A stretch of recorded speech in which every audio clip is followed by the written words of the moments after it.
Hello everyone, and welcome to another Pyro Gaming video. Recently, over on Bungie.net, Destiny 2's lead director, Christopher Barrett, posted a development update detailing a roadmap for future expansions and updates for Destiny 2. Now, this development update gave us a bit of a roadmap for future updates and expansions. For example, we can expect an update in January, we can expect an update in February, we can expect an update in spring in addition to DLC 2, which will also be dropping in the spring, and we also got a little bit of info regarding the first major expansion, and that will be Fall 2018. For those of you that did not play Destiny 1, in the fall is when we get the massive, truly game-changing expansions like the Taken King and Rise of Iron that completely changed how we play the game. Now, although it is not yet known exactly what that major fall expansion is going to be, if we look at Destiny 2's post-credit scene from the original story, which is quote-unquote a roadmap for future development, you can see that whenever the Traveler explodes and the light goes out into the solar system, the light first touches Mercury, which was our first expansion in Destiny 2, the light then touches Mars, which is rumored to be the second expansion in Destiny 2, and then after that the light goes through the Reef, which we can assume will be that Comet-sized DLC, which is the Taken King-sized DLC. It'll be really interesting to see what exactly they do with a Reef-themed DLC update in Destiny 2. Maybe we'll finally get to know what the Queen is up to, what happened to her and the Prince, as well as maybe having a return of Prison of Elders or some type of Prison of Elders-like activity. This is of course speculation, we'll have to wait and see. But getting back to the development update that Christopher Barrett posted, I'm not going to get into detail about every single little thing that will be changing in the future updates because I feel like you guys have probably already read that, or at the very least watched another video on YouTube about it, because every YouTuber with the Destiny channel has probably made a video about it at this point.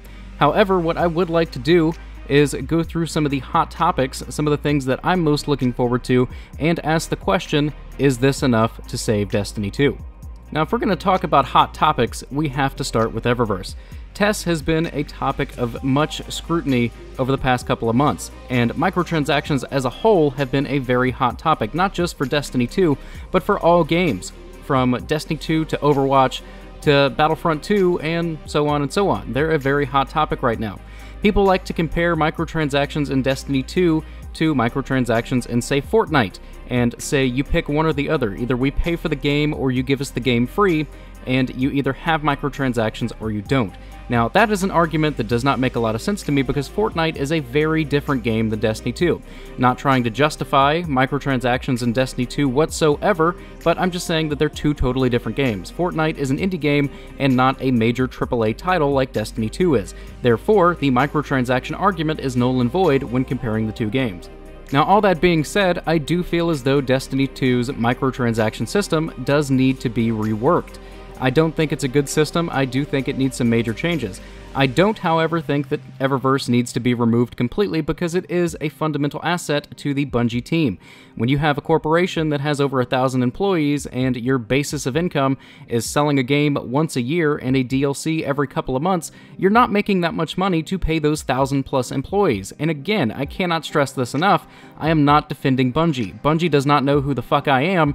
I don't care what they think of me. I'm not trying to impress them. But what I am trying to do is give you guys a little bit of perspective as to why microtransactions have become such a popular thing, not just in Destiny, but in video games as a whole here in 2017 and now into 2018.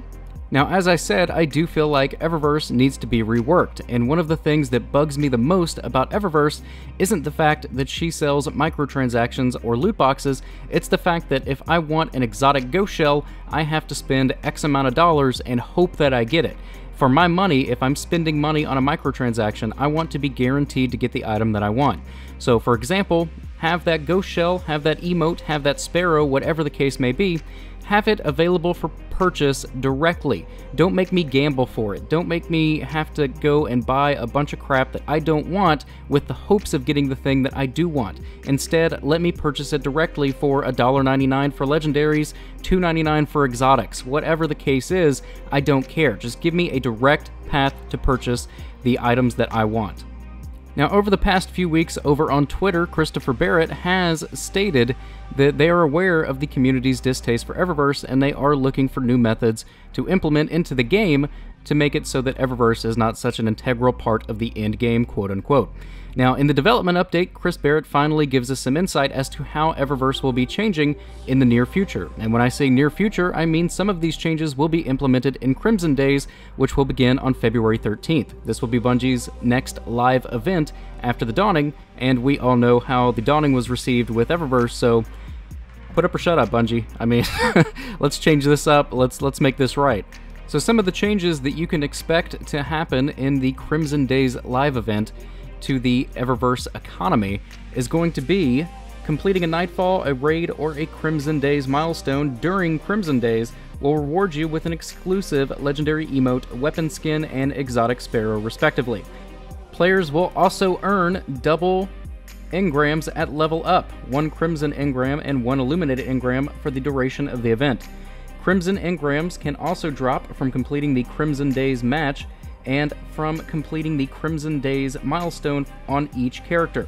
Each Crimson engram is very strongly weighted to new rewards when decrypted until all new items have been obtained.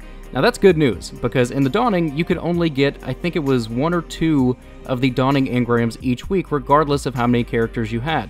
So with this, you're not only going to have a milestone that will give you 1 guaranteed Crimson engram each week per character, so that's 3 a week, so we're already doing better than the Dawning, but in addition to that, every time you level up your XP bar, you will get an Illuminated engram as well as an additional Crimson engram. So that's pretty good. You're actually getting rewarded with the items that you want by just playing the game, and that's fantastic.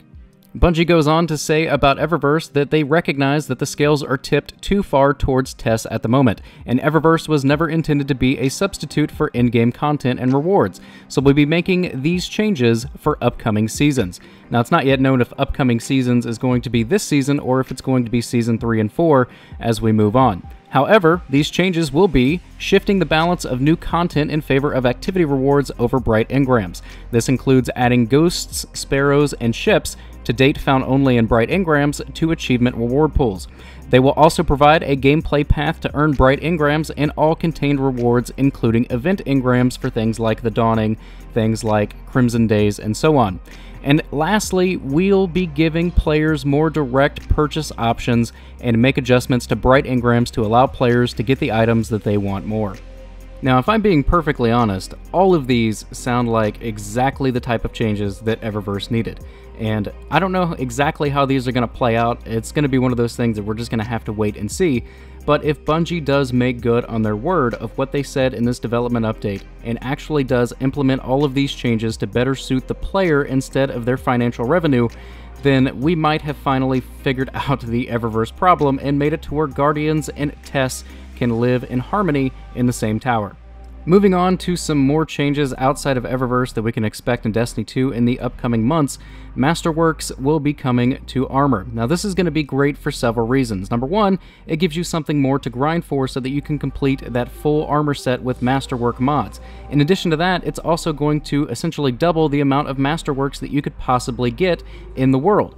Now, what I mean by that is every time you turn in an engram or collect a milestone reward from one of the vendors in the tower, you are hoping that you get a weapon, because weapons as of right now are the only ones that drop with Masterwork cores. But it's a 50-50 chance whether you're going to get a weapon or armor piece. Actually, it's weighted more towards armor, since armor has 5 drops, whereas weapons only have 3.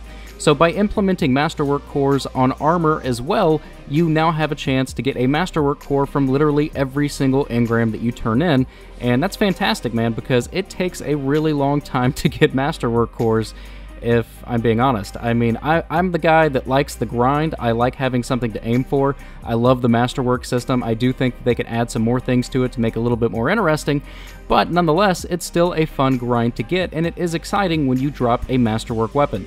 Now, doubling that excitement when you get a Masterwork armor piece, even if it's something that you don't like, being able to dismantle it and get those cores a little bit quicker to put on the weapons and armor that you want, that's just all around good. Now, another thing that I want to say about the Masterwork system is they are saying that towards the fall update, which again is going to be that big Taken King size update sometime more than likely in September, they are looking at ways to implement Masterworks into exotics as well. Now, that is a fantastic thing to be working on, because let's be honest, at this point, legendaries are better than exotics. I mean, truth be told, they absolutely are. When you have a legendary weapon that can generate you orbs, and you can actually pick up your own orbs, of course you're going to use that over most exotics in the game. So that's good, that they're going to put Masterworks on exotics, and hopefully the exotic Masterworks will give you the orb generation that the legendary weapon Masterworks will also give you, but something else that is like an exotic feeling Masterwork thing to it. So I'm really looking forward to see how that plays out. You can expect to see Masterwork armor in-game on January 30th with the January update. Another change that I'm really looking forward to is Mods 2.0. Work is underway on a full rework of armor and weapon mods. These will focus on reducing redundant mods, more unique theming, and greatly increasing their impact on your power. We are aiming for a February release, but the scope of the rework could push parts or all of it out to early spring. We will be evaluating how mods play into the bright engram economy as a result, because we're sensitive to pay-to-win outcomes. Now, I personally think that the mod system is a great addition. However, I have felt since the first time I applied a legendary mod that it needs a rework, so I'm really looking forward to these changes. So moving on to PvP, there are quite a few changes coming to how we play Crucible. We want to give players new reasons to play, more variety, and more balance improvements. Spring will bring a number of exciting and long-awaited features to the Crucible. Number 1, Crucible Rank. Beginning with Season 3, we will introduce seasonal Crucible ranks. There will be 2 different ranks for players to pursue. Valor, a progression rank that goes up as you complete matches. Winning helps you move up faster, but there are no lost penalties. And Glory, a progression rank that goes up when you win and down when you lose. Performance is how you move up here. Now, this is great for those Crucible fans that like the challenge. They like to be at the top of the leaderboards. They like to be able to show off their accomplishments in Crucible. However, my only problem with this is when Bungie first started talking about ranked Crucible, they made it seem like it was going to be an actual separate game mode. Now, what I mean by that is if you go into, say, Call of Duty, you have a ranked playlist and then a regular playlist. Now, if you implemented that in Destiny, that's going to be great, because then you can have your sweaty tryhards go into that ranked playlist to get their, whatever it is they want to accomplish from that. But then you can go into like the regular quick play playlist and not be so fucking sweaty all the time because of skill-based matchmaking. Now, I personally am not the biggest fan of Crucible just because I don't like how it's presented. And one of my biggest problems is every single match is sweaty as hell because of skill-based matchmaking, because there is no ranked and unranked playlist. You can't just go in there and have fun if you want to. You have to go in there and you have to sweat. Now, another addition they're going to bring in, presumably the spring update, is going to be the addition of private matches. Private matches, of course, was a thing that we got late in Destiny 1's lifespan, and it was fun. Being able to get like 16 of your friends, or not 16, 12 of your friends together and go in and, play a little casual game of, who can snipe who faster or whatever. Or if you want to play Michael Myers and have it knives only, I mean, you could do that, and it was fun. It was absolutely fun. But in Destiny 2, I feel like there are more pressing matters to tend to in the Crucible than private matches. I don't feel like private matches is going to save the Crucible, and I don't feel like adding private matches is going to give people a reason to sign in and play Crucible each and every week. Another big change that you can expect to see in Crucible in the upcoming months is the addition of a 6v6 playlist. Now, this will be in addition to 4v4, meaning 4v4 will still be an option, and honestly, this is exactly what I expected Bungie to do, given the community feedback on 4v4 versus 6v6. In fact, yesterday on Twitter, before the development update even went live, I actually had a list of expectations that I expected to see in the development update, and one of them was exactly that, the addition of 6v6 while still maintaining 4v4 separately. So this is the right move on Bungie's part, because now you have the people that wanted 6v6 have their thing, the people that were okay with 4v4 have their thing. It's the right move. Now guys, there's a ton of other things listed in this development update, as well as the Bungie weekly blog post that I could go into detail about here. But honestly, none of it's in the game yet, and that's going to be the true test. Not what's on paper, what's in the game.